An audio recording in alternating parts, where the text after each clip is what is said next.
Hey gang, we got episode 3 of the Quantum Swiper's Guide to Blockspin, and in today's video we're going to be going over a ton of things such as the new ranges the cards give, the Locust's new, more optimized routes, techniques to avoid dying to exploiters and regular players, upcoming changes, and discussing the new overall metas for Blockspin.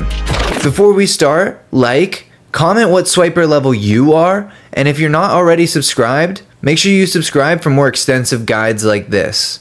First up is the Locust's new and more optimized swiping routes. Now, this map might not work for you or your gang, but this is what works for the Locusts in our grinding servers. The blank copy of this map can be customized to you and your gang's likings, and luckily all these resources can be found in the Locust Discord. This next tip is kinda cheesy, and I already know some people aren't gonna like it, but with how bad the exploiting situation is right now, there's truly no shame in server hopping. If you're in a lobby where you know there's a lot of exploiters and you see someone coming for you, just log. Again, I know some people aren't gonna like that, but you can save yourself so much trouble just by switching servers. The next one's a real important one. Remembering how many ATMs are in the route that you've chosen to run, and picking up just that many per cycle, can prevent you from losing any additional cash or hack tools. On some routes, it's actually necessary to do this, so you get that extra few seconds so you don't run into an already hacked ATM.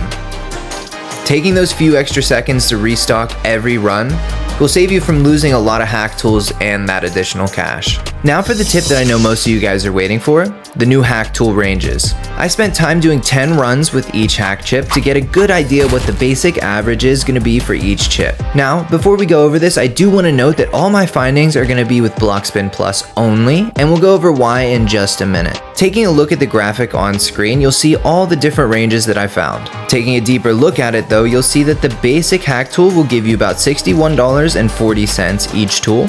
The Pro hack tool will give you $343.80. The Ultimate hack tool will give you $631.50. And our favorite hack tool, the Quant, will give you about $1,296 each swipe. Taking a look at the bottom of the graphic, you'll see what your total profit will be after we subtract the investment we made into the hack tool itself. This is definitely useful information to have, considering that the hack tools have been rebalanced and the ranges can sometimes be a loss without Blockspin Plus. Which brings me to my next tip, which is going to be that Blockspin Plus is really the new meta. With the rollout of the Blockspin Plus servers, it really reduces the number of exploiters that you'll run into. However, on these servers, you'll have to be a lot more careful of people looking to take you out and then take your quants or take your hack tools. I do believe that the kill frenzy in the Blockspin Plus servers will die down as people get bored. It's just been so long since we've been able to take out these legendaries without worrying about losing them to exploiters that most people just have a stockpile that they're ready to burn through. However, it's important to note that I do most of my swiping in public servers, as it's much easier to find lobbies that I can just hide in and grind out a couple $100,000 before I'm even recognized. So having Blockspin Plus is extremely important. If you want to fight at all, you'll need to do it in those servers. And when it comes to swiping, it's still relevant as it negates the loss that you might face on some of those lower end hack tools.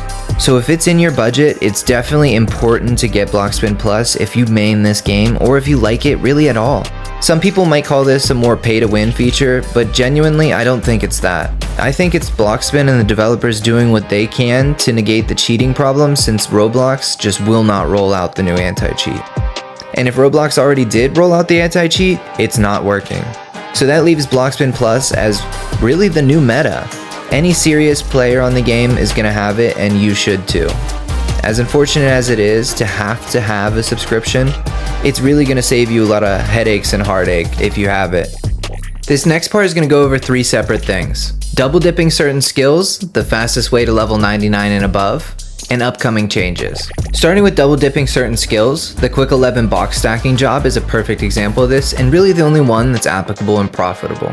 In the corner we have the ATM that we can grind with the Quantums, and we are at Quick 11 for the box stacking skill. And in between each box we're running, so we're also grinding the stamina skill.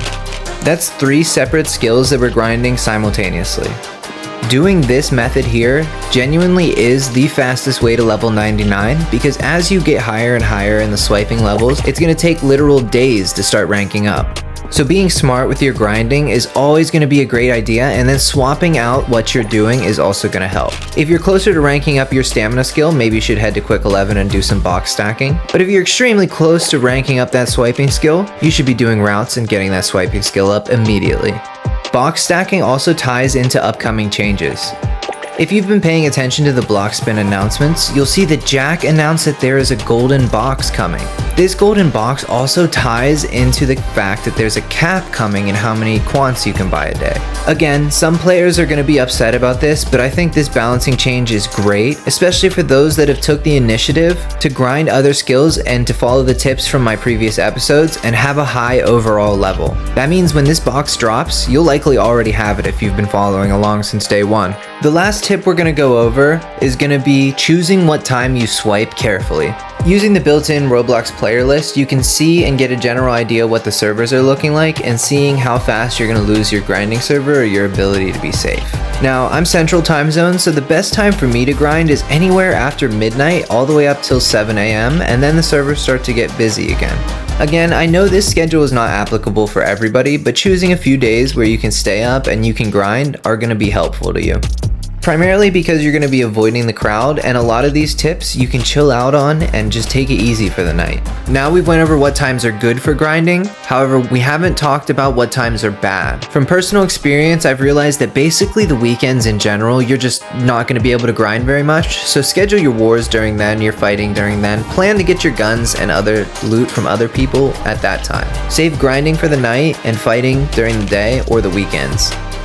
So before we go over a quick little recap of all the tips that I presented in this episode, I'm going to go ahead and remind you guys that we have the Locust group on Roblox if you'd like to join that. In association with that Locust group, we've got the Monster Pack clothing group that produces all of our merchandise, including our Locust shoulder pet. We also recently dropped the Locust merchandise in real life that can be found at locusts.shop. So if you want to rock some real life Locust merchandise or maybe pick up a sticker for your laptop or your PC build, all that can be found at locust.shop, but do remember that this first drop is for a limited time only because the original logo is being retired. And another quick reminder that all resources that are presented in this video can be found in the Locust Discord. Now let's recap all the tips that were presented in this video. So now for a quick recap of everything we went over in this video. For starters, we went over the ATM maps and the new improved Locust routes. We also went over server hopping and that there's no shame, given the current situation of Blockspin, and just hitting Alt F4 and getting out of there. A reminder to only carry as many quants in your inventory as you're going to need for your route. You also have a good idea now of what the averages look like for each hack chip. And today you learned how to double dip a bunch of different skills at once to hit that level 99 and above mark as quickly as possible.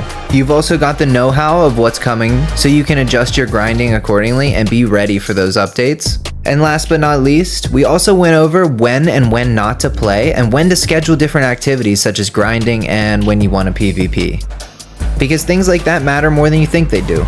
You can't just slap that play button and hope for the best. And that's going to wrap up all the tips I have for you guys for this episode of the Quantum Swiper's Guide to Blockspin. And with that being said, again, just a reminder at the end of the video to subscribe, like, comment, and share the video with your friends so they can get all these tips too and become a better swiper. A lot of changes have happened in Blockspin, but we're always adapting, and I'll always be pushing these episodes to help you guys adapt as well. I'll catch you in the next one.